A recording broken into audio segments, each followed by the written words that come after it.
Okay. Again, you have to do assignment number 3. It's a multiple choice questions in the Microsoft View. You got 1 week to do it. Really easy and straightforward.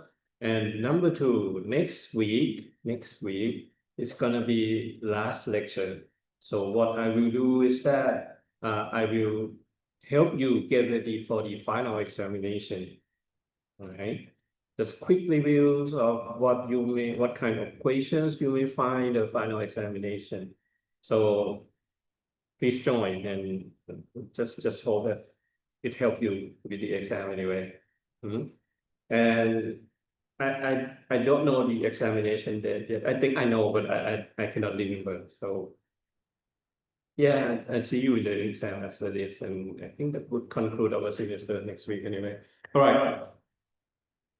Today we're going to talk about GPU, or coprocessor, or whatever you want to call it. But the formal word would be something like some way that we would isolate our computer. In addition to the traditional CPU that we have earlier talking about. And many slides here taken from NVIDIA. Because they got materials for that. But anyway, before we get into the details of what and why and how the GPU work, we have to revisit the concept of parallelisms, parallel programming. Sorry. And once you got the idea, you would see that, oh, GPU just makes sense, just like that. But if you do not understand how parallelism works, you would say, why would we need such a complex structure for our hardware, for our architecture? All right, so I will try to walk you through the parallelism first. And again, slides from NVIDIA. Right. Let's try to understand parallelisms. To give you the idea of parallelism, we will use an example.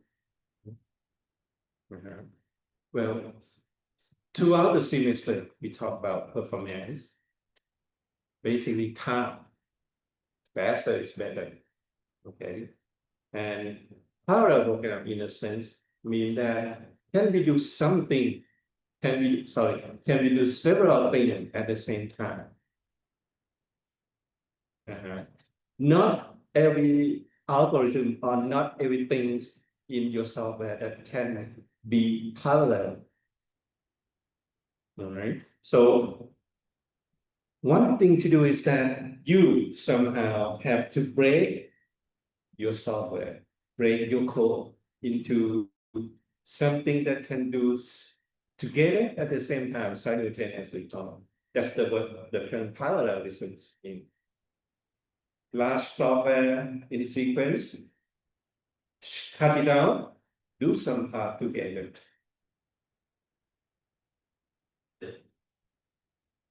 And that way, when something you can do together, when we have more parallelism, you would shorten the period that you would use, improve the performance eventually. So let's try this simple example. We got to do A plus B plus C plus D. If we do it in sequence, it would be like, okay, let's try A plus B. Okay, let's try A plus B first when you do it in sequence. Okay, now we got the result, then use the result to plus C, and then use the result to plus D. So altogether, this is 3 steps. So 3 steps, right? If each step took 1 cycle, that means this software may be 3 cycles. may take 3 cycles. No parallel, so you can only do one operation, in this case, add 2 number at a time. เห็นไหมฮะบวกเลขได้ครั้งละหนึ่งนะฮะ input 2 ตัวบวก1 อัน input 2 ตัวบวก1 อัน okay so this is sequential no parallelism at all but can we do better what if we can add more than one operation we can add several numbers at the same time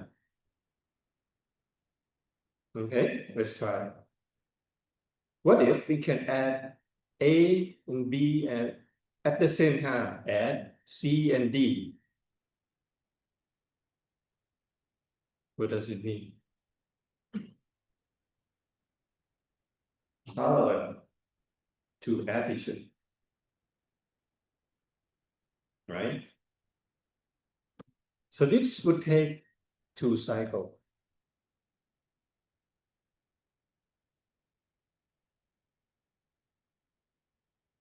Okay, does it make sense? But this one is possible because the partial result, they are not dependent.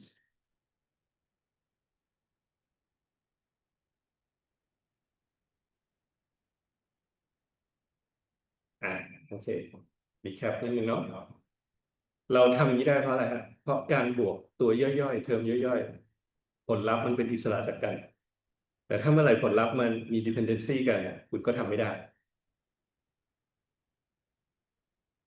โอเค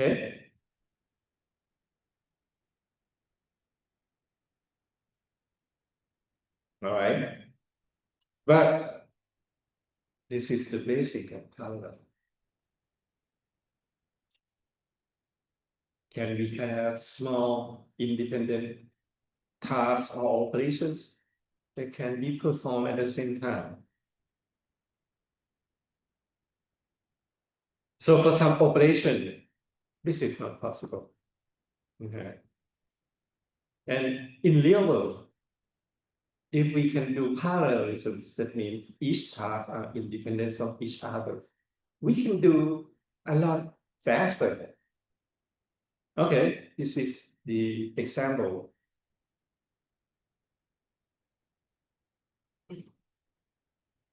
This is one simulation about light that pass through the human tissues. เอาเวอร์ชันที่เข้าใจง่ายๆแล้วกันเนาะ The Russian รัสเซียนะฮะเขามีวิธีการตรวจโรคแบบหนึ่งนะครับใช้ไฟผ่านเซลล์ผ่านเนื้อเยื่อ tissue นะครับ and see how the light propagate ดูแสงที่สะท้อนที่หักเหผ่านตัว tissue ทั้งหลาย so this would help diagnose some kind of cancer ก็คือความเชื่อเขาคือไอเซลล์มะเร็งมันจะหักเหแสงเพี้ยนไปนะฮะแล้วก็จะตอบได้ว่าเป็นมะเร็งประเภทไหน if we try to do is maybe just small tissues but try to do it with sequential program this kind of operation may take like 2.5 hours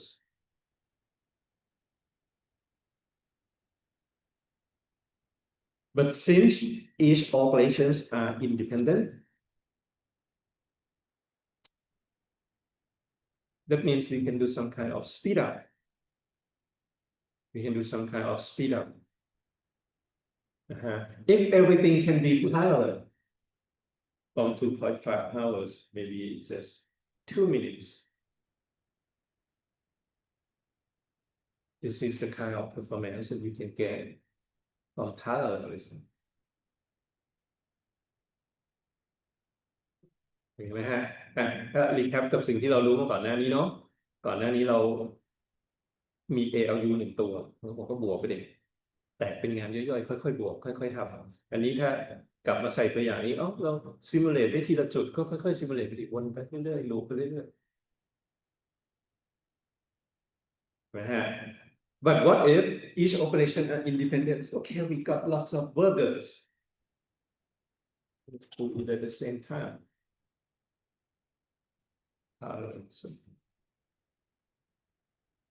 so parallelism is good. Yeah, we actually we got more example, but let's try a little bit lower example. Okay, let's say I have to grade your examinations. See, can we do something with this kind of example? With, but sorry, can we apply parallelisms to this kind of example, to this kind of problems? One professor and 3 teaching assistants. เห็นไหมฮะอาจารย์1 คนบวก TA 3 คน so altogether we got like four graders มีคนตรวจ4 คนเนาะเห็นไหมฮะ and we got 1,000 students. Let's say we got 8 questions, so altogether 8,000 questions to grade. Okay. What if it take 1 minute to grade 1 question on 1 exam? Quick math just told us that it would take what? 8,000. เชิญครับเห็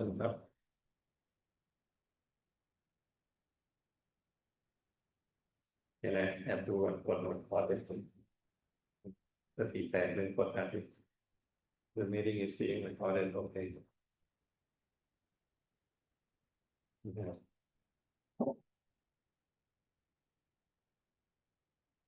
แล้วเดี๋ยววันหนึ่งคุณอายุเท่าผมคุณจะเข้าใจผมOkay. We got again 4 graders, a professor and 3 teaching assistants, 8 questions. What if it take 1 minute to grade 1 question on 1 examination? So to maintain fairness, we say, let's use the same graders for the same questions. เห็นไหมฮะสมมติprofessor ตรวจข้อ 1และตรวจข้อ 1ของทุกคนด้วยความแฟร์ถูกไหม TA ตรวจข้อ 2ให้ TA ตรวจข้อ 2ของทุกคนโอเค Okay. How would the scheduling looks like if we do sequential version จินตนาการก่อนผมเปิดสไลด์ซึ่งจริงๆคุณก็จะแอบเปิดนะไปแล้วก็ตอบผมรูปร่างหน้าตามันจะเป็นไงและใช้เวลาเท่าไหร่จินตนาการครับโอเค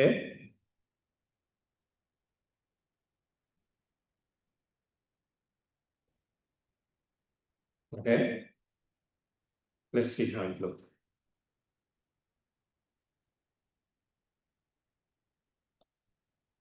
Okay. Assumption 1, the professor do everything. How long does it take? 8,000 minutes. Okay. Okay, let's tweak it a little bit. We got TA, right? Let's try. This is the baseline, 8,000 minutes. We will try to do some kind of parallelism and make it faster. ลองจินตนาการนะมี TA มาช่วยอีก3 คนนะรวมกันเป็น4นะทำไงมันเร็วขึ้น What if the professor do question number 1, TA do question number 2, TA number 2 do question number 3, TA number 3 do question number 4, and the professor would do question number 5, number 6, number 7, number 8. Okay, we got 4 graders. Okay, ไหมเนี่ยเราตั้งค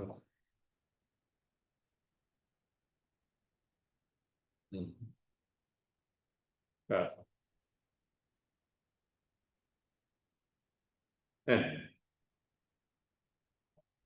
Okay, we got helps, but is it faster? No.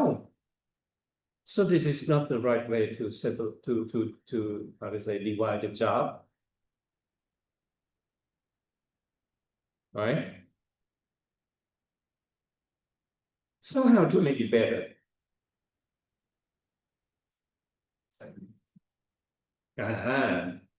What if? Okay, another idea. Professor would do question number 1, number 2. TA would do question number 3, number 4. And TA number 2 do question number 5, number 6. TA number 3 do question number 7 and 8. Still not faster.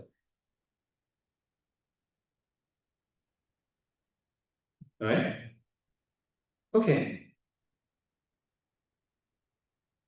So what we just see is that if we still do standard sequential, it would not get any better, even though we got more workers.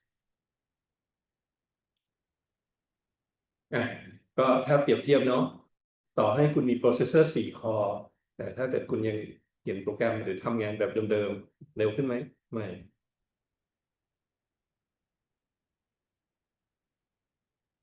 ถูกฮะงั้นซื้อคอมพิวเตอร์มาบอกเครื่องมี32 คอร์เร็วขึ้นไหมถ้ายังจัดไหม no way ไหน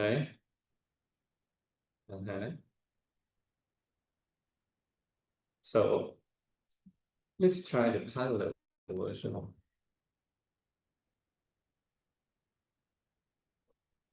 What if we divide the examinations? We got what? 1,000, right? So let's divide them by 4. คุณข้อสอบ1 กองเห็นไหมฮะ 1,000 ชุดจับหาร4 ชุดละ 250.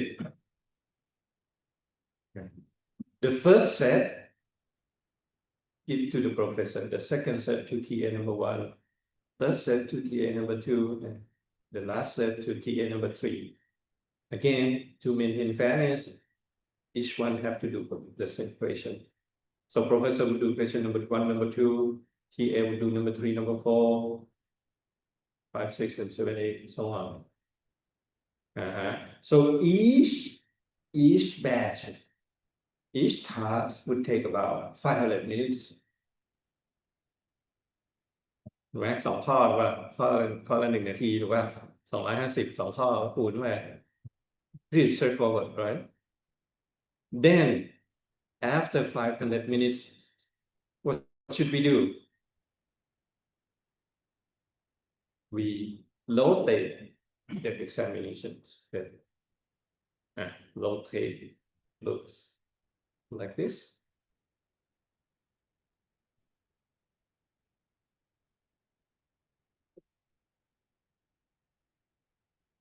Right? Again, after 500 minutes, we rotate it again. And since we got 4 sets, so it would do 4 rotations. But see the difference? We go from what? 8,000 to just 2,000.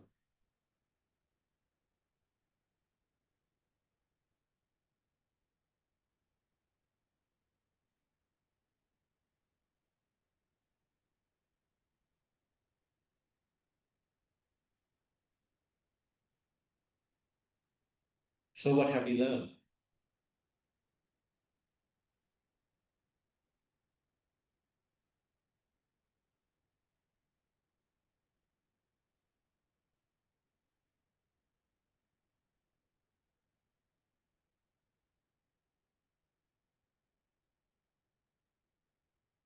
Okay. You see parallel. Let's revisit the pipeline things that we have learned earlier. Okay, what if we do pipeline? How would the performance look like? จินตนาการนะ pipeline ที่เราเคยรู้ เวลาจะเป็นยังไงครับ Okay Professor would do question number 1 number 2 number 3 then after 2 minutes Professor do question number 1 number 2 for the next examination set and TA number 1 doing question number 3 and 4อ่ะสั่งง่ายๆเนาะ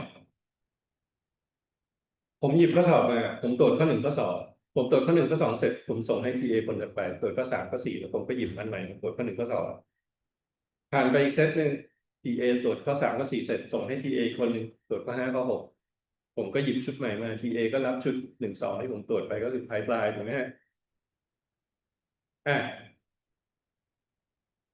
What if we just do standard pipeline how would the performance look like ใช้เวลาเท่าไหร่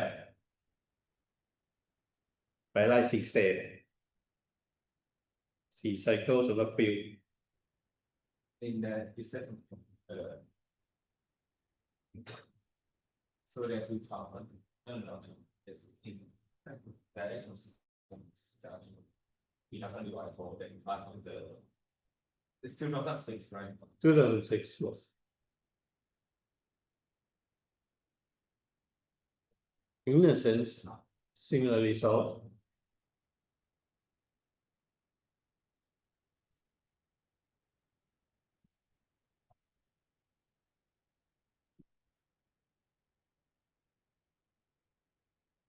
so technically speaking pipeline is a kind of parallelism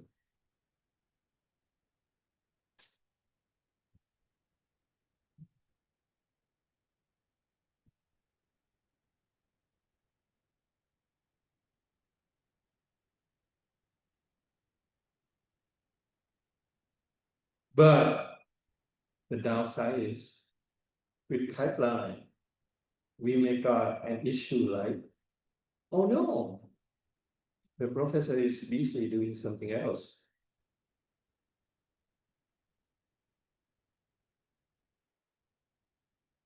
so the pipeline stop or according to our lectures 5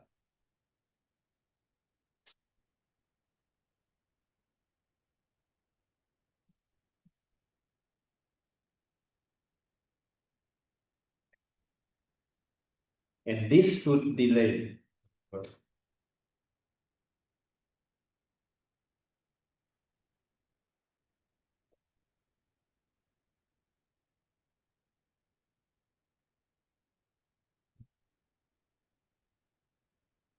all right so what have you learned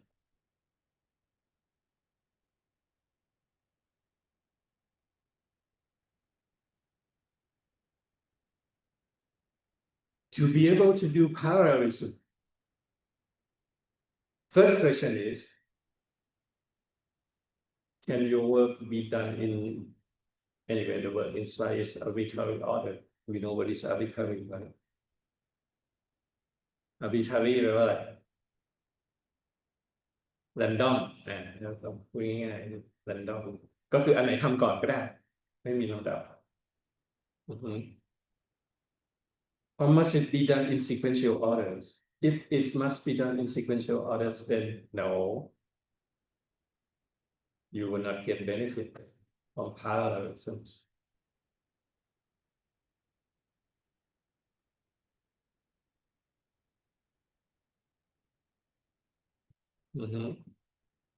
Next question is does each task take the same amount of time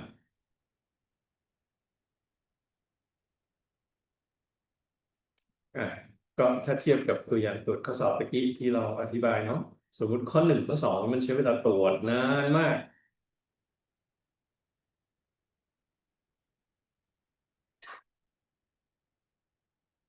ไม่ตรงไปตรงมานะฮะ so if not we need some kind of load balance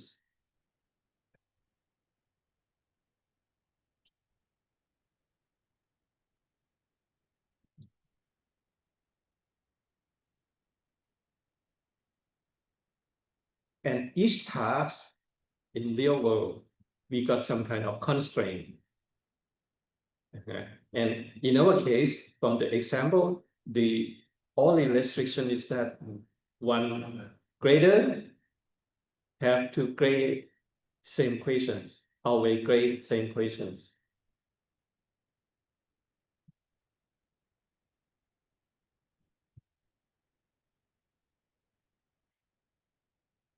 That means by dividing this way,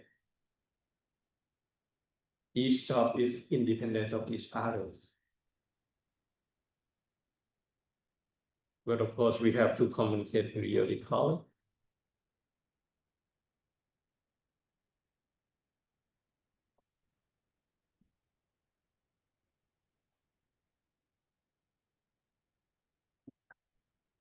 Yeah. But what if each question could be graded by different graders?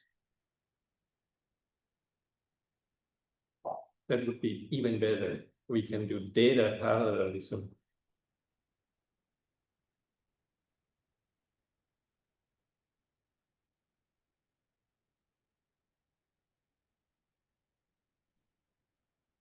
อ่าผมรีแคปด้วยภาษาเข้าใจง่ายๆนะฮะ parallelism จะเป็นประโยชน์ก็ต่อเมื่ออะไรฮะก็ต่อเมื่องานของคุณสามารถแบ่งได้เป็นอิสระจากกัน ถ้าคุณแบ่งงานเป็นอิสระจากกันไม่ได้ ก็ parallel ไม่ได้แต่ข้อสังเกตด้วย constraint ด้วย restriction หรืออะไรก็แล้วแต่ที่คุณเรียก ส่วนใหญ่ลักษณะงานจะเป็นแบ่งงานกันไปทำถึงจุดหนึ่งต้องมาแลกงานมาพูดคุยกันถูกไหมฮะถ้างานมันดีมากๆคือ เราอาจจะไม่ต้องแลกงานกัน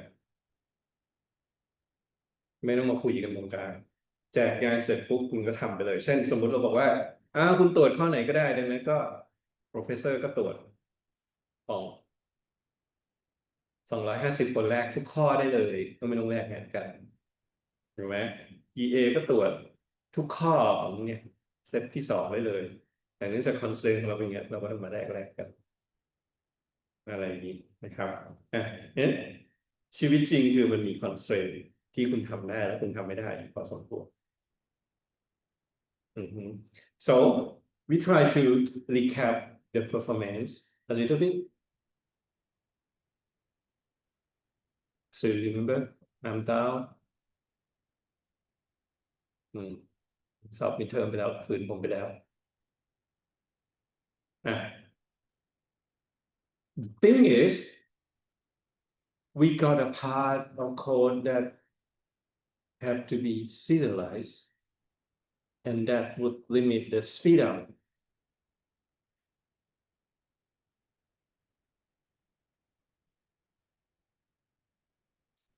Mm-hmm.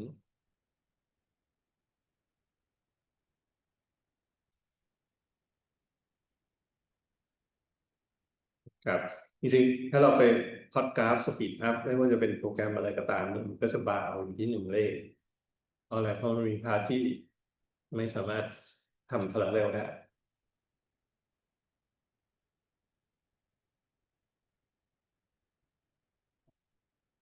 ถูกไหมฮะเช่นถ้ากลับไปตัวอย่างตอบข้อสอบตรวจข้อสอบเมื่อสักครู่นี้ก็ไอ้พาร์ทตอนที่ต้องแบ่งข้อสอบเป็น4 กพลังเร็วไม่ได้พาร์ทที่พลังเร็วได้คือต้องแบ่งกันตรวจแล้วสปีดอัพก็ลิมิตอยู่ที่4ดังนั้นถ้าเกิดคุณสังเกตดีๆจากตัวอย่างเรา8,000หรือ2,000บาร์อยู่ที่2,000ไม่มีทางเร็วกว่านั้น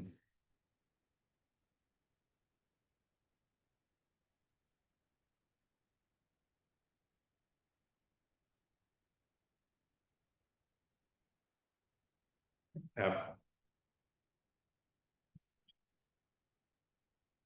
So according to Amdahl law, then we should parallelize the most time-consuming part, not the easiest part.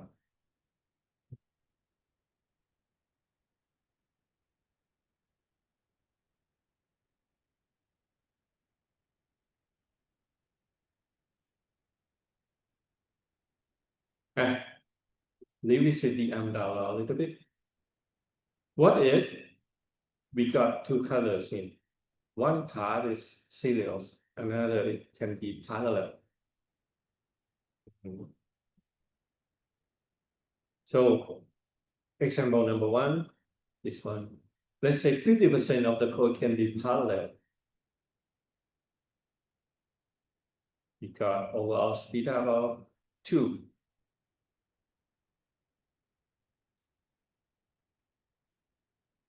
And I'm down from real, no? Yeah. What if only 25% can be parallel? 1.3.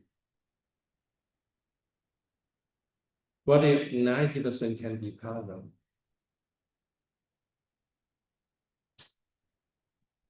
In times.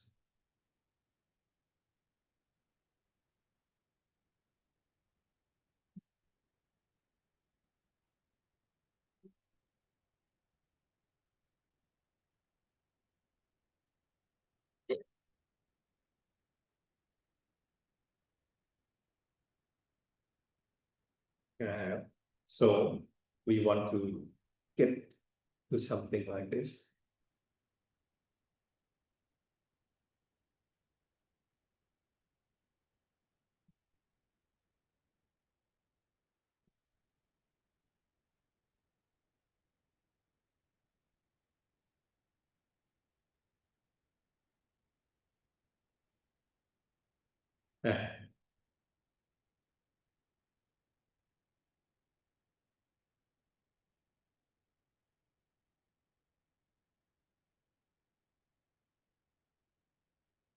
So what should we do? Maybe we put more workers in and try to do more parallels. But there are several ways to think about it that way. Okay, this is one example from the one that you find on your mobile device. They call it heterogeneous parallel. Heterogeneous แปลว่าอะไรจริงๆคำตรงข้ามมันก็คือ homogeneous heterogeneous คือถ้าพูดภาษาบ้านๆก็หลากหลาย homogeneous ก็เหมือนกันนะครับ heterogeneous parallelism this is actually the one that found in your mobile device your portable device so we got different kind of processors or computing units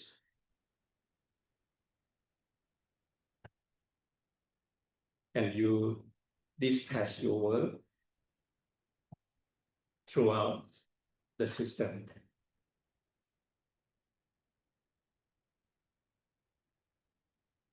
ยังไงก็ถ้ายกตัวอย่างมือถือคุณเนาะเวลาที่คุณจะต้องทำอะไรเกี่ยวกับฟังเพลงมันก็โยนไป processor ตัวหนึ่งทำอะไรเกี่ยวกับการแสดงผลภาพโยนไป processor อีกตัวหนึ่งทำอะไรเกี่ยวกับ communicate 3G 4G โยนไป processor อีกตัวหนึ่ง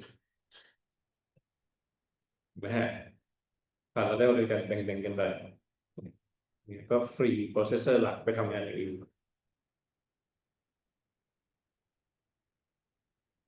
นะครับ This is one way to think about parallelism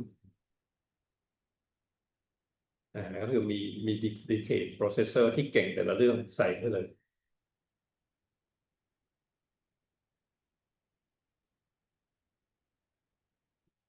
ครับหรือบางอย่างทำในเครื่องไม่ได้ส่งขึ้นคลาวด์เลยเช่นคุณพยายามใช้ความสามารถ AI voice บางอย่างก็ตัดขึ้นเสียงโยนขึ้นคลาวด์ไปเลยเนี่ยก็จะเป็นแนวคิด parallelism แบบครับ but what about CPU and GPU นี่คือ CPU ที่คุณคุ้นเคย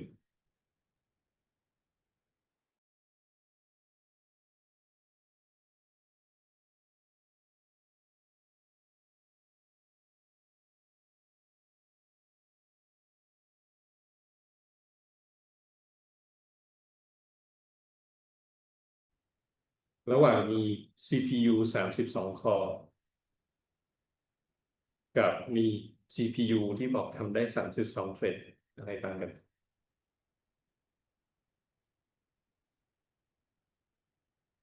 Okay, from the pictures, maybe you didn't see it, but this is the part where it is different. CPU may got some kind of parallelisms, but very small. Very small. I mean parallelism at the ALU level. Okay, we call it SIMD if you remember from the vectorization that we talked about earlier. Then we got like 16, 32 SIMD units, something like that. But GPU would got hundreds of thousands of it.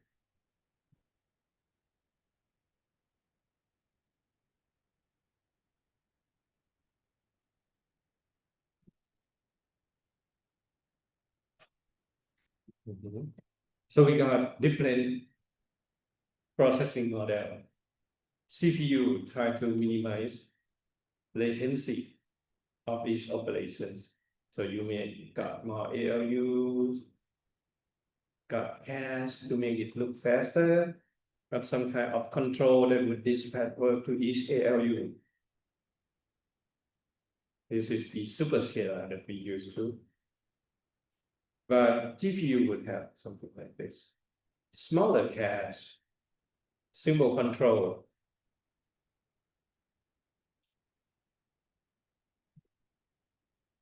A several ALU.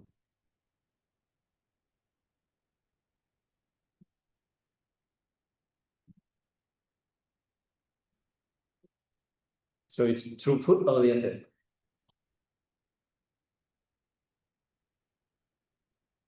อ่ะเอาแค่ตรงนี้ก่อนหมายความไงถ้าเรากลับมาดู CPU ถ้าคุณต้องบวกเลข4ชุดพร้อมกันโอเค CPU not bad แต่ถ้าเกิดคุณบอกคุณต้องบวกเลข1,000ชุดพร้อมกันเข้าคิวไปดิถูกไหมแต่ GPU ถ้าคุณบอกต้องบวกเลข1,000ชุดพร้อมกันดูดีแต่ถ้าบอกเดี๋ยวบวกเดี๋ยวลบเดี๋ยวคูณเดี๋ยวบวกเดี๋ยวลบเดี๋ยวคูณเริ่มดูไม่ค่อยดีแล้ว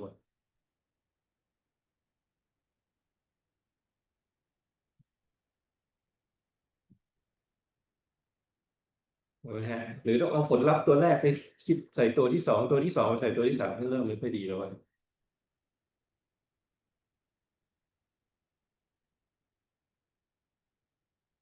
นะฮะso it's throughput means same operations to similar kind of data or array of data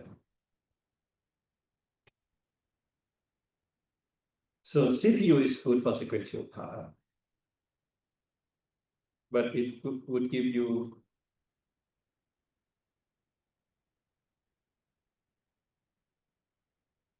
10x faster for sequential code but GPU can give you 10x faster for parallel code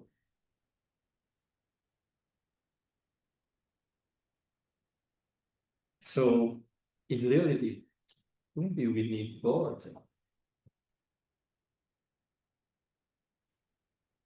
อ่ะ recap นี่เป็นภาษาง่ายๆเนาะถ้าเกิดคุณรันโปรแกรมทั่วๆไปที่เดี๋ยวมันก็ไปโหลดข้อมูลเดี๋ยวมันก็ทำนู่นทำนี่ทำนั่นงานเป็นซีเควนต์พอโหลดข้อมูลมาบวกเสร็จปุ๊บเอาผลลัพธ์ไปคูณเอาผลลัพธ์ไปทำนู่นทำนี่ CPU สวยถูกไหมฮะถ้าเกิดคุณ optimize ดีคุณอาจจะได้ speed up 10 เท่า20 เท่าเข้าไปปลายแต่ถ้าเกิดว่าคุณบอกคุณมีเลข1,000ชุดต้องบวกแต่ละชุดเป็นอิสระจากกันเนื่องจาก CPU มันมี ALU อยู่แค่4อย่างนี้ยังไงก็ต้องหาร4ไม่มีทางเร็วกว่านั้นแต่ GPU บอกว่าฉันเก่งว่าเธอมีเนี่ยคิดง่ายๆหน้าจอคุณมีจุดเป็นพันๆจุดแล้วคุณต้องทำ operation เดียวกันกับจุดพันจุดเปลี่ยนสีอะไรอย่างเงี้ย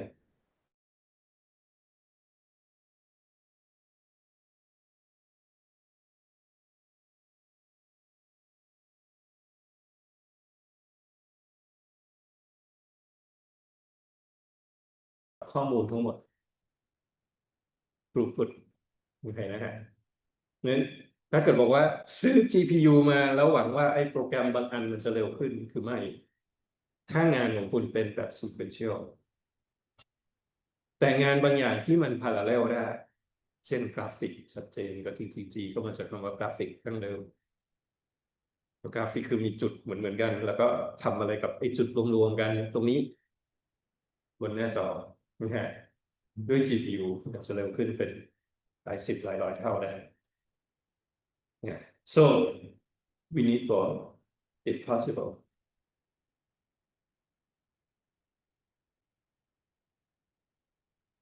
and your computer likely would have both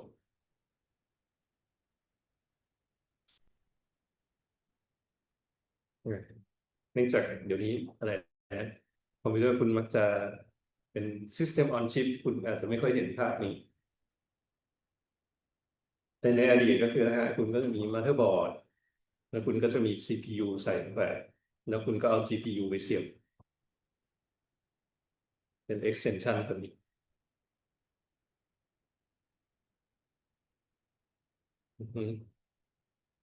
but the downside is CPU and GPU would talk to memory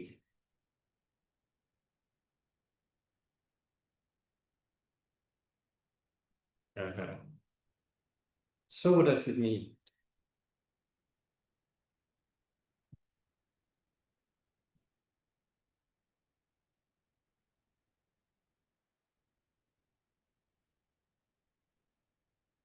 we got same piece of data when you want to do sequential code we want CPU in this picture CPU is the host when you want to do parallel the device or GPU must be able to talk to the memory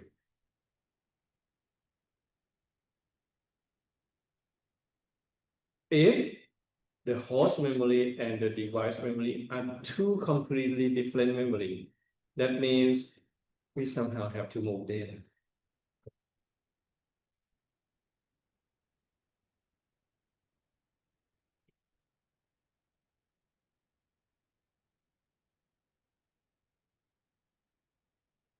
จินตนาการเนาะยกตัวอย่างเทียบกับตัวอย่างตรวจข้อสอบที่อธิบายตอนแรกผมบอกผมมีข้อสอบอยู่พันชุดโอ้ใส่ซองมาเลยถือมาตั้งเบลอเลยพันชุด ตอนแบ่งข้อสอบเป็นวงกลมโค้ชหรือ CPU เป็นคนทำจัดแบ่งอันนี้ซอสอันนี้เข้ากองนู้นอันนู้นเข้ากองนี้เลยนู่นตามลำดับอะไรก็ว่าไปโอเคนะฮะนี่โค้ชก็จัดข้อสอบลงโค้ชเมมโมรีเสร็จปุ๊บผมบอกผมมี4 คนมาช่วย4 คนนี้ external มานั่ง4 คนไม่ใช่ตัวผมละผมต้องทำไงฮะผมก็ต้องสัมภาษยกข้อสอบกองที่แบ่งไปให้เขาแปลว่าต้อง move data มาให้ของแต่ละกองของแต่ละคนที่มาช่วยผมแต่ละกองพอเขาตรวจเสร็จยกกลับ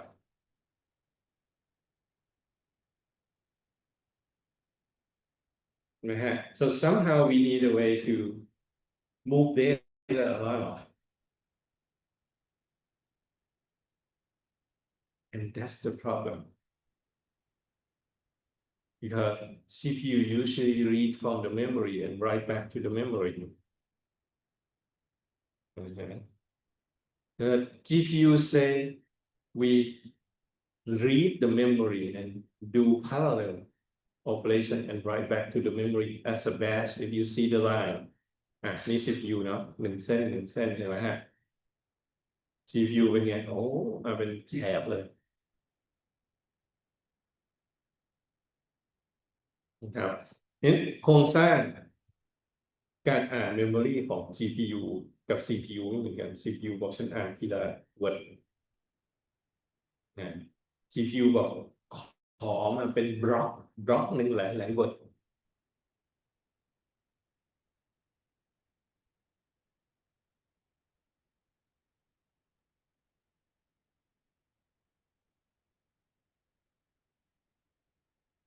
นะฮะซึ่ง NVIDIA call this CUDA CUDA NVIDIA ก็เรียกไอ้วิธีการโปรแกรม GPU ว่า CUDA ครับ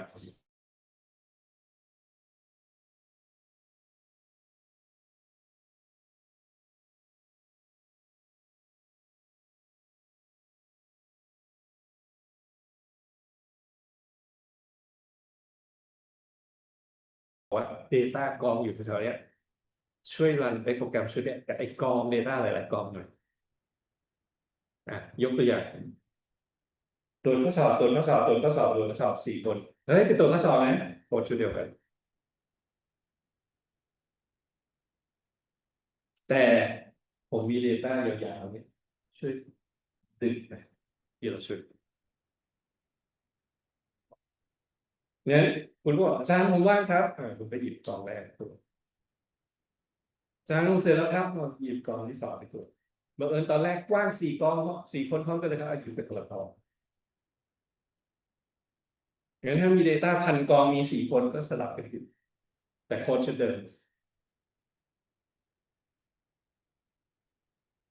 นะฮะซึ่งศัพท์ของ CPU วงเล็บ NVIDIA เรียกไอ้งานที่ให้แต่ละกองแต่ละคนทำเนี่ยเรียกว่าเทรดและเรียก Data ที่กองแต่ละกองว่ากริด Memory Grid ครับอ๋อเทรดคือโค้ดอยู่ข้างในกริดคือตัว Data ที่อ่านกริดคือ Memory กริดคือ Memory อะไรนะฮะแชร์ Memory คือระหว่างทำงานอยู่ข้างในเหมือนแคชของมัน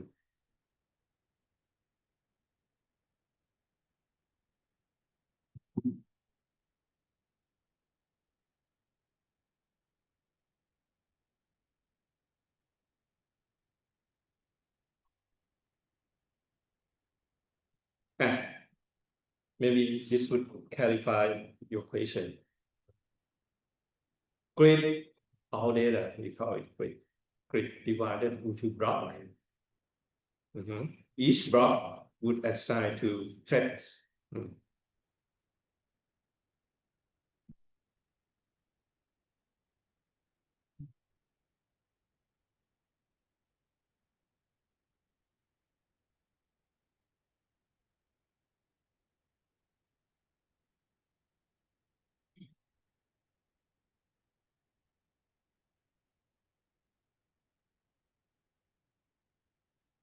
So when you do CUDA programming, basically you program the threads and you specify when the data have to be transferred in and out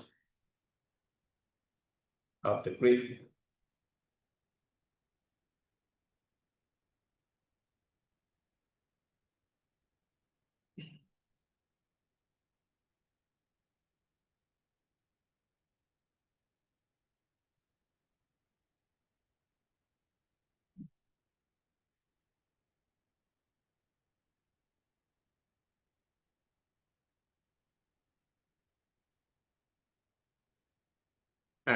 อย่างนั้นถึงตรงนี้แปลว่าอะไรครับ คุณมีตัวช่วย GPU มาเสียบเข้าไปโครงสร้างของ GPU คือรูปนี้ทางขวาที่เราเรียกกริดเนี่ยแปลว่าใน GPU ก็มีทั้ง thread วงเล็บ ALU ของมัน execution unit ของมันนะครับแล้วก็มี memory ของ GPU นะฮะมี memory ของ GPU แล้วก็มีไอ้บล็อกอย่างเงี้ยหลายๆบล็อกงั้น GPU ราคาถูกราคาแพงคืออะไรต่างกันก็คือ e-memory ไม่เท่ากันกับจำนวนบล็อกไม่เท่ากันพูดง่ายๆนะบล็อกเยอะก็แพงบล็อกน้อยก็ถูกเมมโมรี่เยอะก็แพงเนี่ยประมาณนั้นเนี่ยเวลาซื้อ GPU ก็ลองไปอ่านสเปคดูเปิดสเปค NVIDIA ก็ได้โอ้อะไรนะ1080มันเดี๋ยวมันมีใครใช้มันเก่าแบบมีกี่บล็อกกันไปลองอ่านเลขดูนะฮะมีเมมโมรี่เท่าไหร่กี่กิก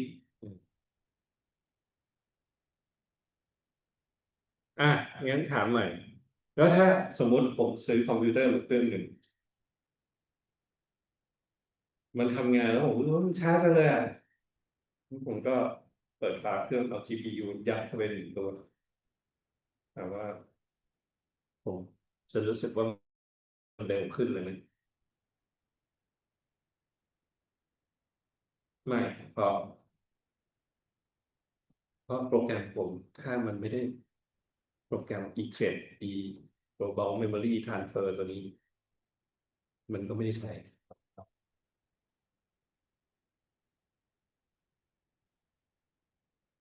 เห็นไหมฮะก็เหมือนผมเขียนโปรแกรมให้ผมตรวจข้อสอบอยู่ดีๆผมบอกให้ยขอคนช่วย4 คนแต่ไอ้4 คนเนี้ยวิธีโปรแกรมไม่เหมือนของผมแปลว่าผมเอาโปรแกรมที่ผมใช้ตรวจข้อสอบส่งให้4 คนนี้ทำได้ไหมไม่ได้ซื้อ GPU มาจริงๆไม่ได้เร็วขึ้นเลยถ้าโปรแกรมของคุณไม่รู้จัก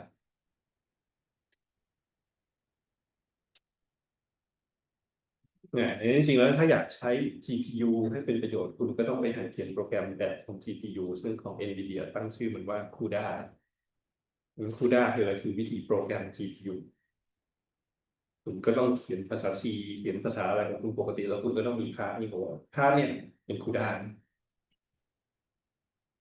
ส่งไปให้ GPU ทำโอเค it's straightforward อือฮึ But the trouble is, this is a little low level details anyway. We got CPU which got their own memory ที่คือคุณบอกเครื่องคุณมี4 กิก8 กิกอะไรของคุณไม่รู้ and we got GPU which got the memory as well. Let's use different name. This is the main memory of the CPU. This is the global memory of the GPU. Two different memory. So we have to move data. One way to move data, we got a mechanism called DMA, direct memory access. Basically, copy. Right? ทำอะไรนะ DMA, direct memory access, basically copy block of data from main memory to the global memory. Copy.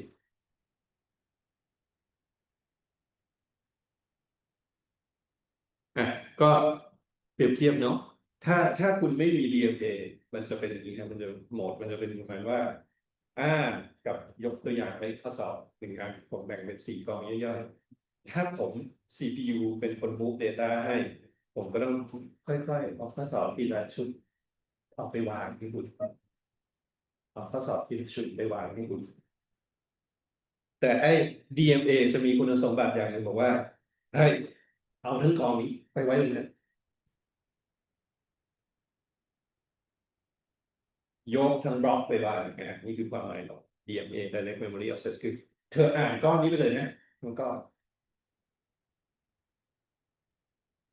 ถ้าเป็น CPU ปกติเวลาที่คุณสั่ง read สั่ง write ไป read 1 ชุดเป็น write 1 ชุดเห็นข้อแตกต่างไหมฮะแต่ DMA ผมบอกเฮ้ยเธอไปกวาดทั้งบล็อกไปไว้ตรงนี้นั่นคือ DMA copy เป็นบล็อก so basically we just program DMA to move blocks of memories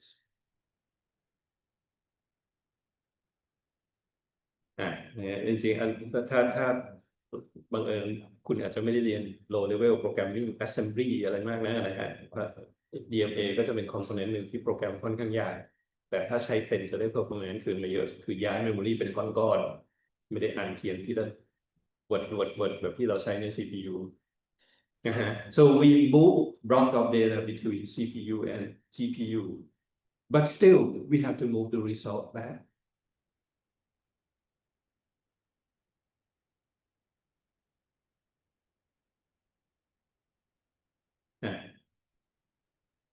จริงๆแล้วผมพยายามชี้เป้าอะไรผมพยายามชี้เป้าว่าถ้าคุณจินตนาการแล้วสมมติผมมีข้อสอบอยู่2 ชุดที่ต้องตรวจกว่าผมจะมูฟไปให้ กว่าเราจะมูฟกับผมเปิด Excel ไปนานแล้วถูกไหมฮะนี่ไม่ใช่งานทุกอย่างที่บอกใส่ GPU แล้วดีนะ มันจะ make sense ก็ต่อเมื่อ we got same operations that you have to do to big amount of data. Okay, or else the time, the overhead of moving the data would be too much, too high.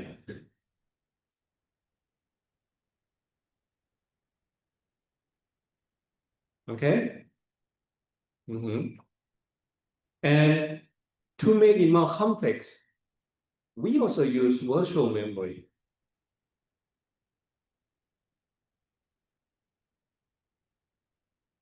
What does it mean when we use virtual memory? That means, well, some block of data, right? Okay. Come on, those. Come on. Deep way.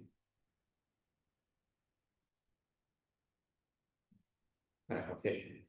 Some block of data may be on the disk, and we actually may want this block of data. So it's even slower.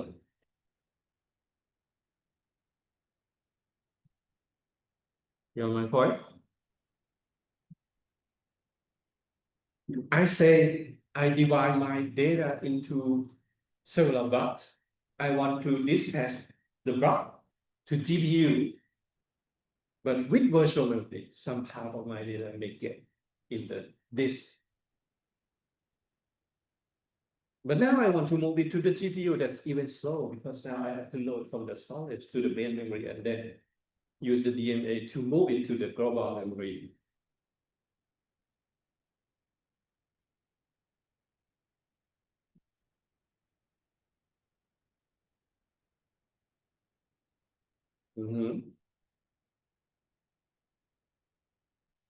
So it's more complex actually.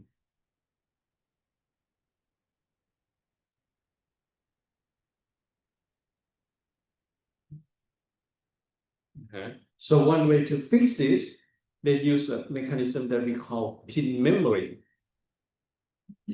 Pin memory means this block should not be paged out. These blocks must always stay in the main memory. So what I'm saying is that let's say we got 4 GB of memory in the global. Likely we would want this 4 GB of memory in the main memory and kind of map them one by one. That way we wouldn't have trouble with the paging. So what does it mean then? That means if you have GPU, you may also need more memory on the main system. Right? Because we say, no, moving data is too expensive. Paging is too expensive. เข้าใจพอยของผมไหมฮะเนื่องจากเราต้องแบบ main memory ไปที่ memory global memory ของ GPU อย่างจริงๆถ้าบอกคุณซื้อ GPU มา GPU คุณมี RAM 4 กิกจริงๆคุณต้องการที่ main memory 10 กิกก็เป็นแมปกับเขา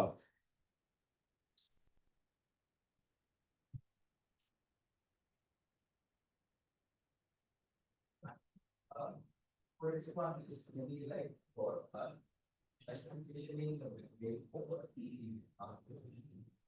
side for the memory. We have virtual memory, but the idea is we don't want some part of memory to page out to the disk. Or else it would make data movement, the DMA, much more trouble. So we would pin the page, say, no, do not move this page to the disk. Make sure that this page always stay in the main memory. in the physical memory.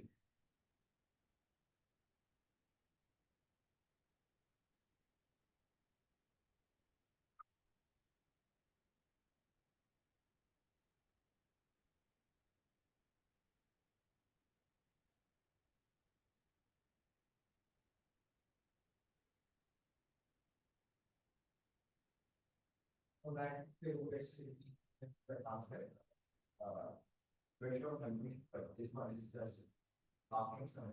Locking some part from being pasted.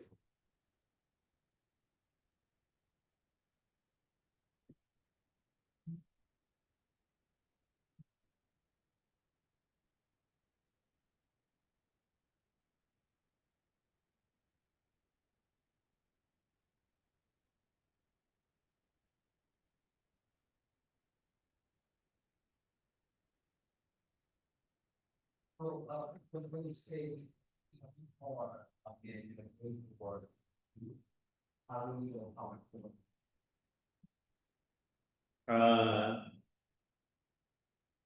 Usually, if your GPU, you when you buy a GPU, you would know the amount of global memory that the GPU has. You should at least make sure that you have more than that.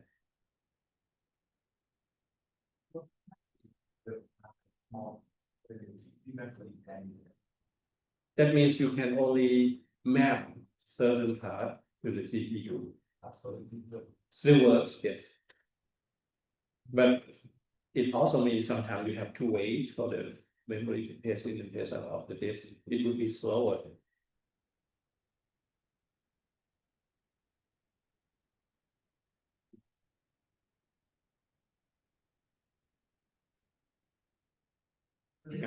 Yes.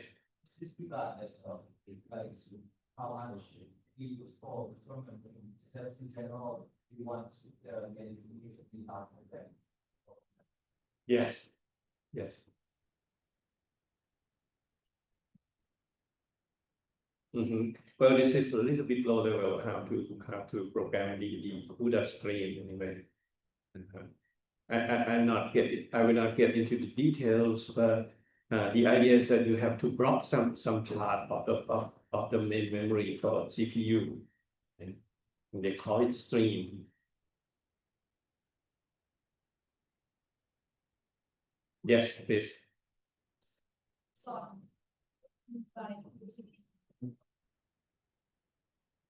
Okay. Let's try again. With virtual memory, basically this is several pages, right?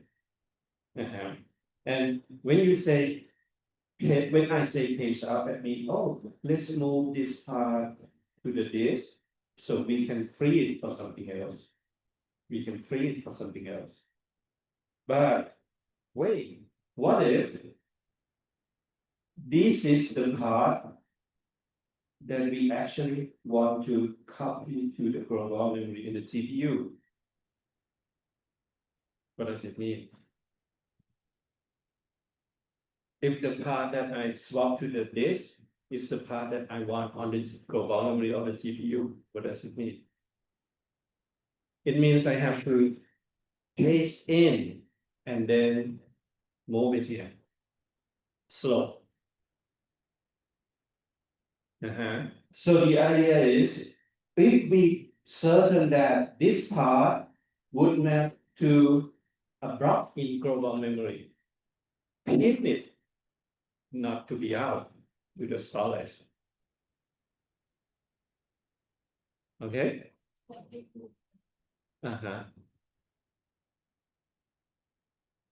And we would not have a situation where you have to move it in and then move it here. Just pin it. Do not put this here. No.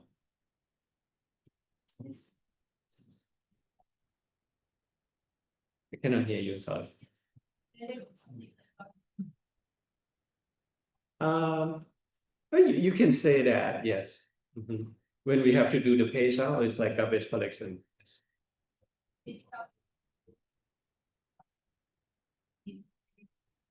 To the hard drive, yes.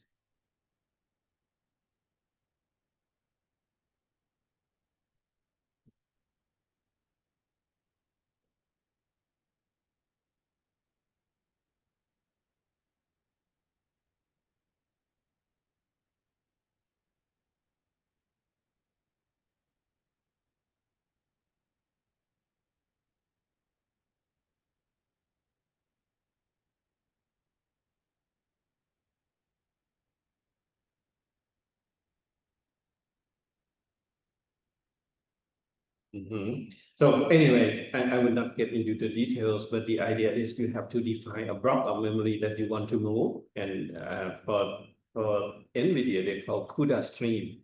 So you create stream and use the stream to do operations. And what happens is that they kind of move data between the main memory to the CUDA memory, or the robot memory that we talk about.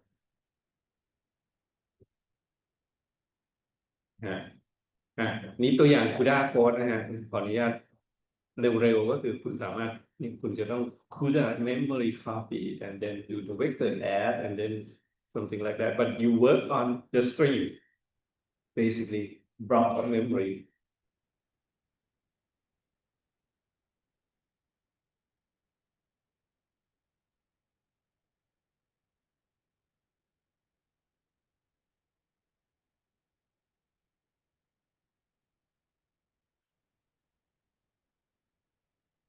And since we have to move memory, sometimes we have a situation like this. Oh, we move the data, then we compute, and then we move the data, and then we do compute. So sometimes it's not really parallel, because we still have to move. So the ideal case would be move data once and do a lot of processing, and we get better parallelisms. But the tricky part is to do the programming, get a result like this.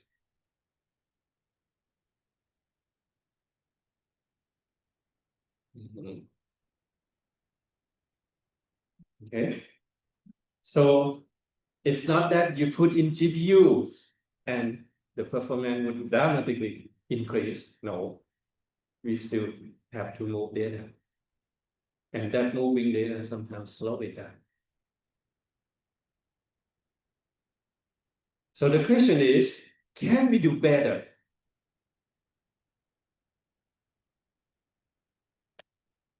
Có lời không thảo không I said we got GPU, it should be fast.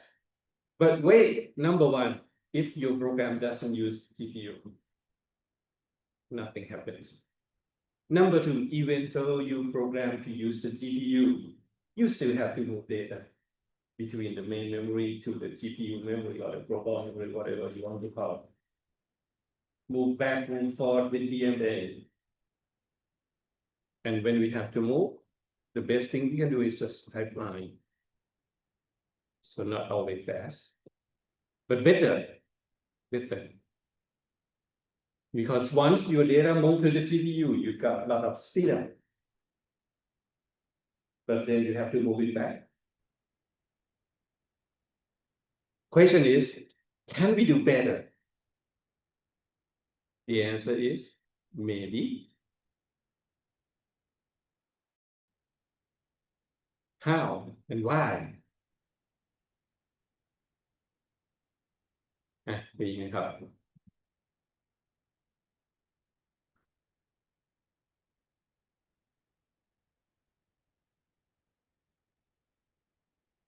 Which part slow it down?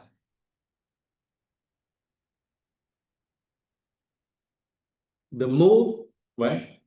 The memory transfer, the DMA things, right? So people say, let's try this. What if we do not have to move the data and we ask the GPU to directly use the main memory?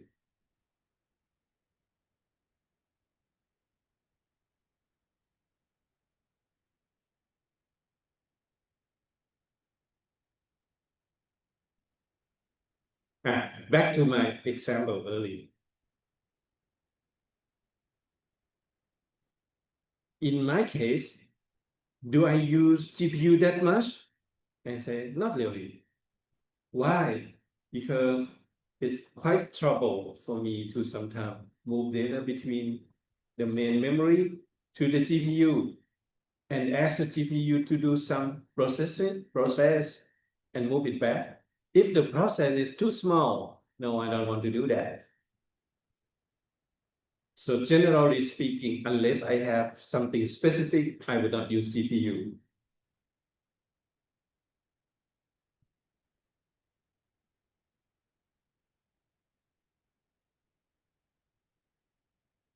เข้าใจพอยผมไหมฮะผมเขียนโปรแกรมปกติผมใช้ GPU ไหมผมก็ไม่ใช้อ่ะยกเว้นผมรู้ว่าอ๋องานผมมันเป็นกราฟิกนะอ๋อหรืองานผมเป็น AI บางแบบที่มันต้องทำ operation ซ้ำๆกับข้อมูลที่เป็น array ผมยอมเสียเวลา move เป็น GPU เพื่อทำ operation บางอย่างแล้วก็ move กลับแต่ถ้าเขียนโปรแกรมปกติ no กว่าจะ move เสียเวลาทำเองดีกว่า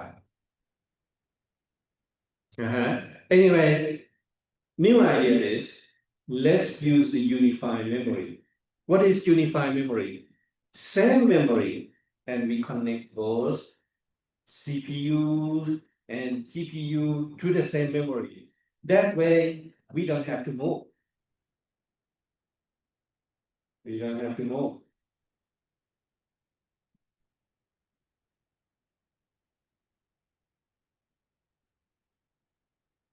So CPU would write data to that block and tell the GPU, use that. Unlike the previous concept, right? I write data to that block and I say, GPU, please copy data from this block to your memory. Work on it and then copy it back. That's the old concept, right? But new concept, GPU, you can read this memory and write to this memory directly. So I put data here, you work in.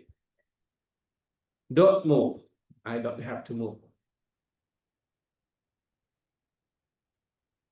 Which computer architecture or CPU have this kind of concept?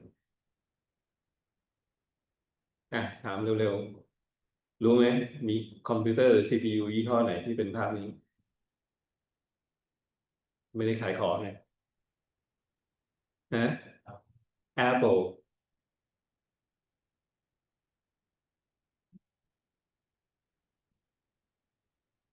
so one key that Apple advertise is that the Apple Silicon whatever you want to call M1 M2 whatever yeah Apple call it Apple Silicon use the unified memory so when you have Apple CPU it's actually CPU and GPU within the same chip use the same memory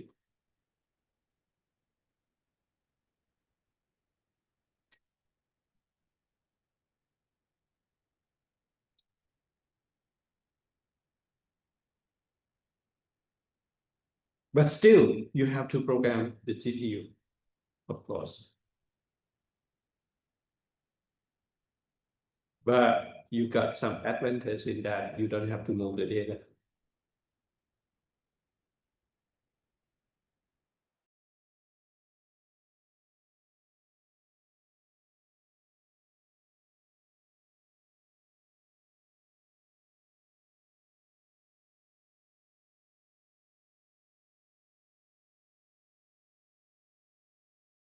we actually solve the issue with moving the data and we also solve the issue with page in and page out at the same time.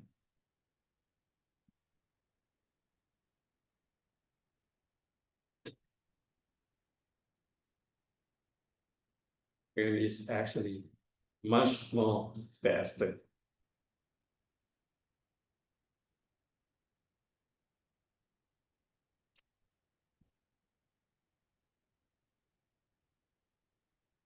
By the way, it doesn't have to be Apple anyway. You can still have Intel processor with some special kind of GPU that can do the unified memory. Okay, but maybe more expensive or customized system. มีนะฮะชิป Intel ใส่ในบอร์ดบางแบบที่เป็น Unify มีเหมือนกันมี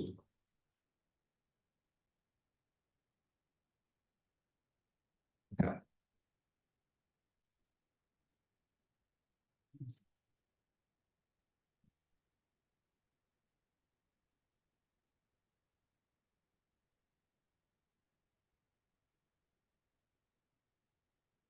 Yes. Something. If it was to identify. Oh, it means you have to redesign everything. Not straightforward, right?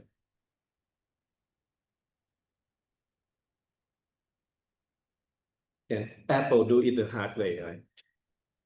Redesign their own instruction set a little bit, redesign everything.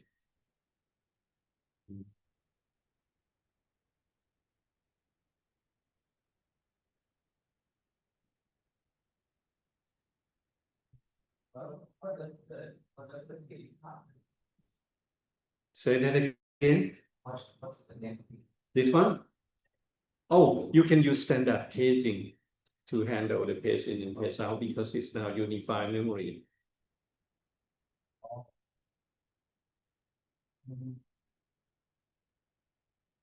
Before this, it was like being taken out, then also like copy. Copy from the disk to the memory and then from the memory to the GPU memory. Now paging, you just copy to the memory and done. GPU can just read it right away.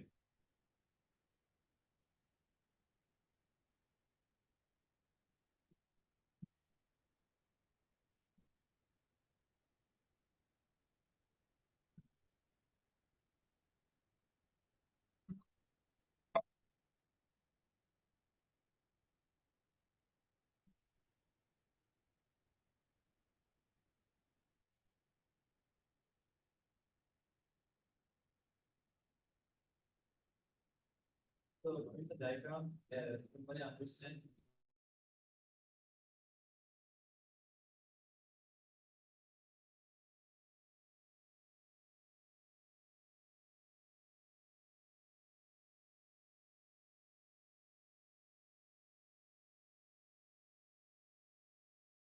That's like.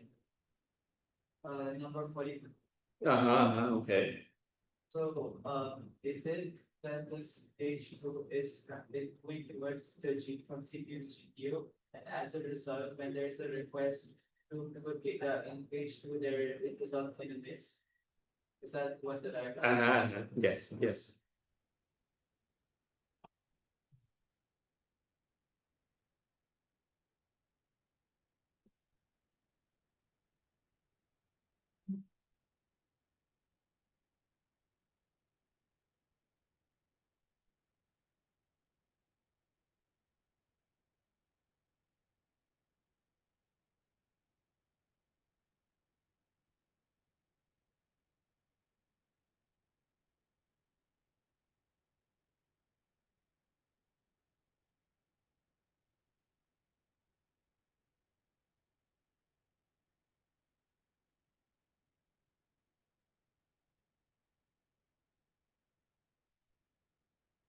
Okay. Anyway, to really get benefit of GPU means you have to learn how to program it. And if possible, get the unified memory architectures. So you don't have to move the data, it would be faster. So technically speaking, since you already answered me, Apple CPU likely will be faster.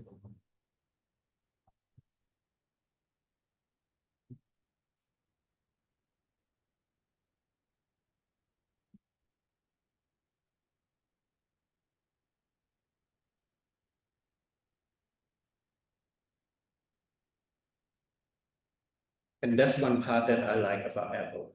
So,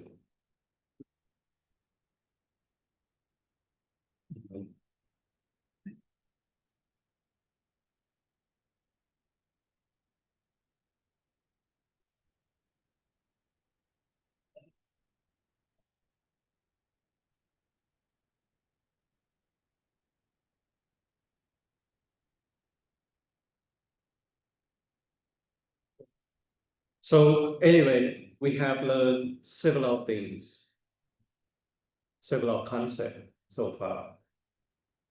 But still, moving memory is bad. So we try not to move, and new architecture likely it would be unified memory.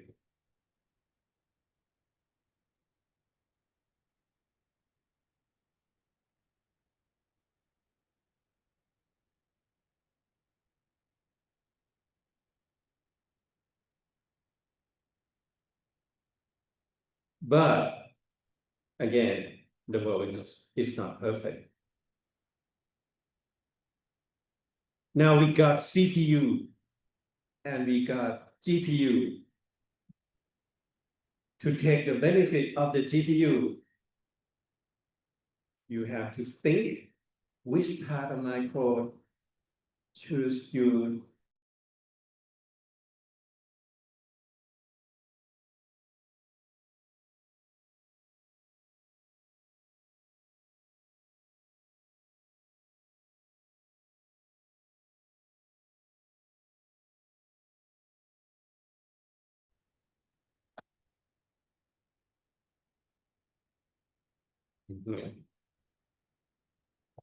And in fact, I can have like 12 hours just to teach you how to use the GPU. Because programming GPU is not.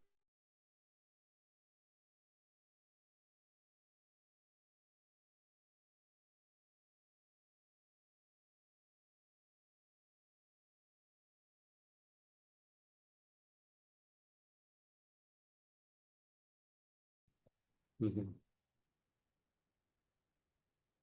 So best chance is that you use library from NVIDIA and do high-level programming, and NVIDIA would translate it to the GPU instruction set for you.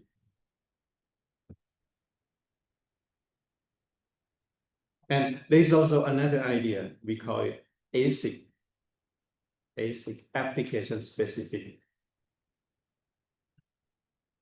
That means let's redesign our CPU for a specific task.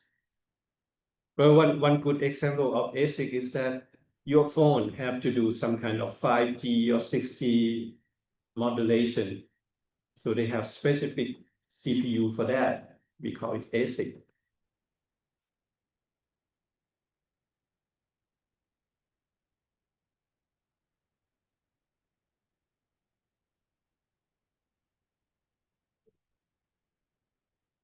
And one good example of ASIC is TPU from Google.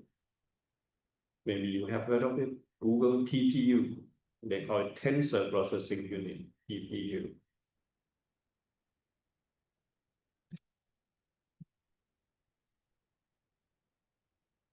Specifically designed for machine learning.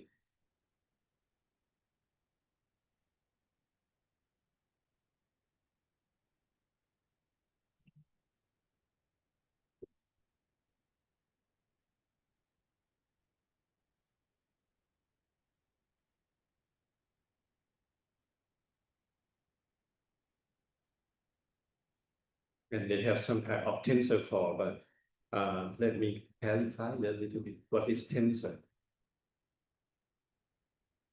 You know metric?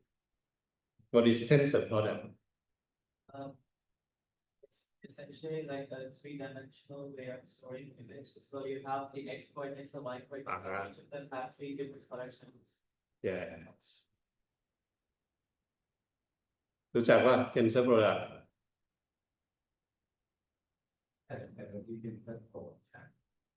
Okay, TensorFlow, yeah, the same word, but what is tensor product in metrics? Well, actually, the answer is here, multiply and add, that will do the 3D models, technically speaking. Short answer for that.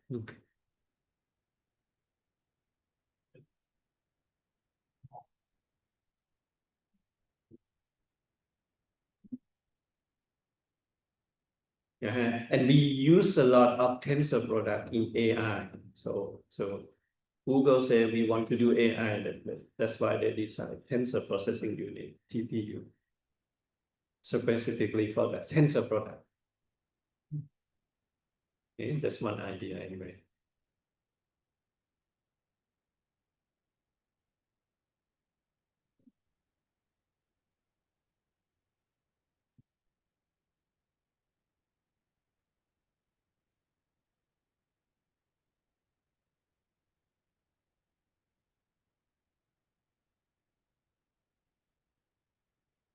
and some kind of process, some kind of computation. Sometimes we use a lot of logarithmic numbers. So some ASIC also designed for logarithmic number system. Okay, they call it LNS. Where is it? They use so. In deep learning. Deep learning, the value function is actually a log function.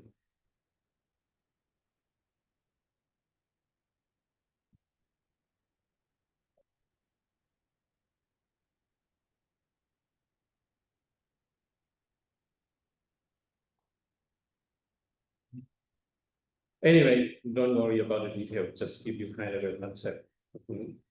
So let's wrap up a little bit. So technically speaking, then the architecture is now evolving. In the past, we only talk about CPU, general purpose.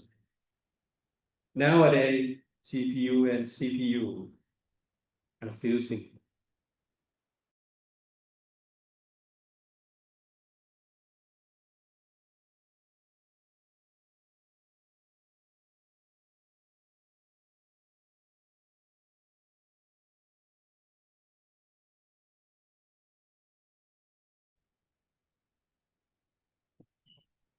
But what if they at one point runs Mendel's law, like where they just we didn't put Mendel's law, the law where it's like the number of transistors they is at this point, like won't there be a trade-off when we have a lot of CPUs and GPUs doing parallel programming?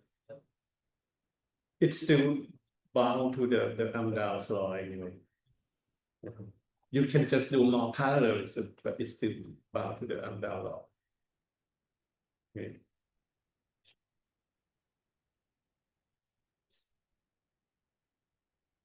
Anyway, one good example is the Apple silicon that I mentioned earlier. They combine CPU and GPU into one chip. The high-end version of Apple silicon became, I cannot remember, M4 Pro, something like that. Got a lot of GPU unit in it.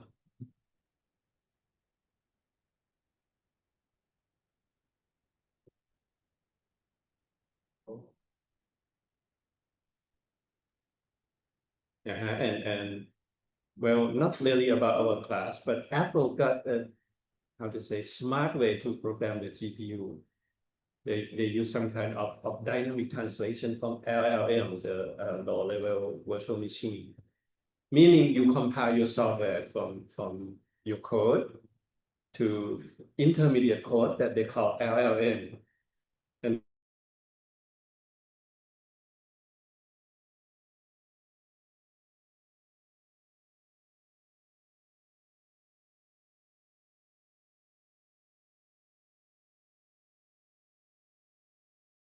GPU, it would translate LLM for the CPU code. Slower, but works. You got more GPU, it translated to GPU. One smart thing that Apple do.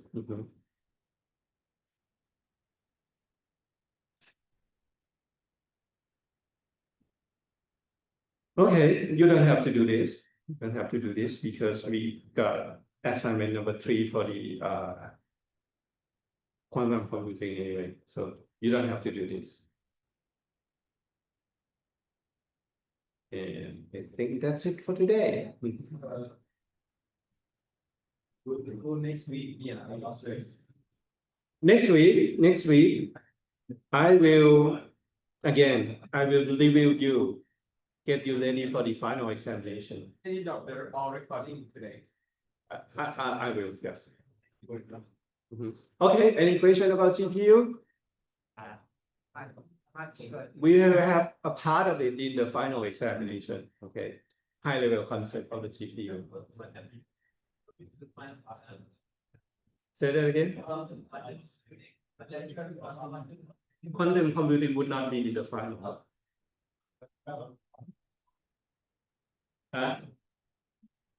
Quantum computing will not be in the final examination. Okay, I stop the class now and see you next week.